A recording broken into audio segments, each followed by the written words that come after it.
আমরা দু ভাই বোন, বড়দা আর আমি বড়দার আদরের ছোট বোন। খুব অল্প বয়সেই আমরা বাবা হারা হয়েছি। বাবার মৃত্যুর পরে সমস্ত দায়ভার গিয়ে পড়েছে আমার দাদার ওপর। আমার মা আর আমার পুরো দায়িত্ব নিতে নিতে দাদা নিজের শৈশবটাই নষ্ট করে ফেলেছে। আমার পড়াশোনা, সমস্ত শখ আহ্লাদ, আমার বিয়ে, সব কিছুর দায়িত্বই এক ঝটকায় দাদা নিজের ঘাড়ের ওপর তুলে নিয়েছে। মাঝে মাঝে দাদাকে বলতাম, তুই পারবি, তুই কি করে করছিস রে? দাদা বলতো, বাবা হারা ছেলেই জানে দায়িত্ববোধ কাকে বলে। তুই চিন্তা করিস না বোন, আমি যতদিন আছি তোর কোনো অসুবিধা হবে না।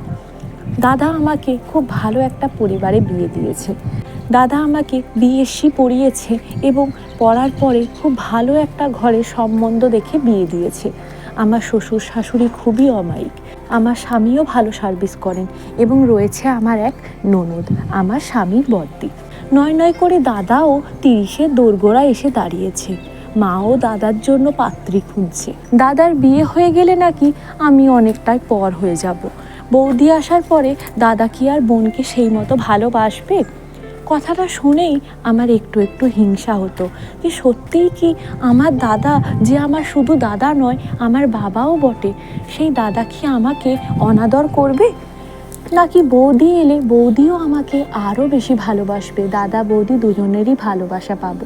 দাদার বিয়ের পর বাপের বাড়িতে আমার অবস্থা কেমন হবে সেই নিয়ে মনে একটু সন্দেহ কিন্তু আমার ছিল, জানেন। ভগবানের ইচ্ছা এবং আশীর্বাদে অবস্থা সম্পন্ন এবং উচ্চ শিক্ষিত এক পরিবারের মেয়ের সাথে দাদার বিয়ে ঠিক হয়ে গেল এবং গোধূলি লগ্নে একদিন বিয়েও সম্পূর্ণ হলো। বিয়ের পরে দাদার এবং আমার জীবনের সমীকরণ কী হলো আপনারা কি জানতে চান? তাহলে অবশ্যই আমাকে ফলো করুন।